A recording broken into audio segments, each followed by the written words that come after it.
গরম ভাতের সাথে যদি এই রেসিপিটা থাকে আর বিকালের নাস্তা আর কোনো কথাই হবে না। পরিবারের সবাই খেয়ে আপনার প্রশংসা করবে। হ্যালো এভরিওয়ান, আসসালামু আলাইকুম। সবাই কেমন আছেন? আজকে তৈরি করে দেখাবো নতুন একটা রেসিপি, কুমড়ো শাক পাকোড়া পেঁয়াজু। যেটাই বলেন না কেন, চলেন মূল রেসিপিতে চলে যাই। ফার্স্টে আমি এখানে নিয়েছি কুমড়ো শাক, আলুটা কুচি করে নিয়েছি, কুচি করে সুন্দর করে ধুয়ে নিয়েছি। এখন আমি ব্লেন্ডার করে রেখেছিলাম মুসুর ডাল, সেটা দিয়ে দিচ্ছি। তারপরে দিয়ে দেব কাঁচামরিচ কুচি, পেঁয়াজ কুচি, পরিমাণ মতো লবণ, 1 চামচ রসুন বাটা, হাফ চামচ হলুদের গুঁড়া, সামান্য একটু টেস্টি সল্ট। এগুলো দিয়ে ভালো করে হাত দিয়ে মাখিয়ে নেব।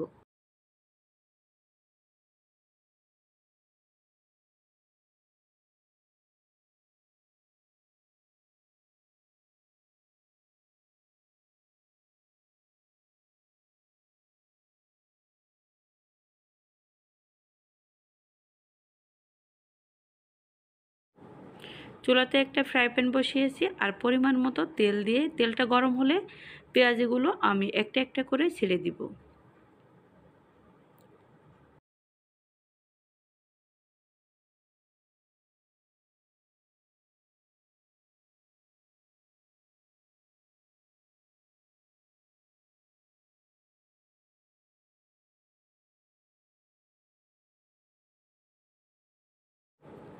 পেঁয়াজগুলো দেওয়া হয়ে গেছে, এখন আমি মাঝারি আছে এগুলো ভেজে নিব।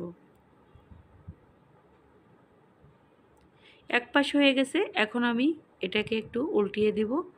ওই পাশটা হলে হালকা একটু লাল হলে, আর মাঝারি আঁচে না করলে কিন্তু পেঁয়াজিটা কাঁচা থেকে যাবে, খেতে ভালো লাগবে না। তারপরে আমি এটাকে নামিয়ে নেব।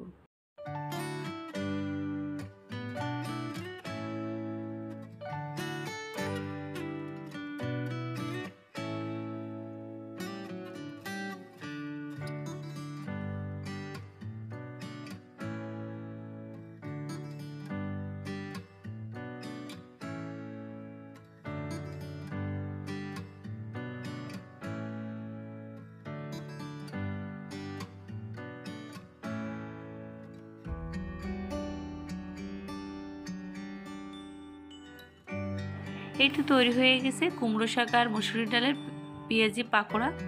সবাই ভালো থাকবেন, সুস্থ থাকবেন। আবার কোনো নতুন রেসিপি নিয়ে আপনাদের মাঝে উপস্থিত হব। আল্লাহ হাফেজ।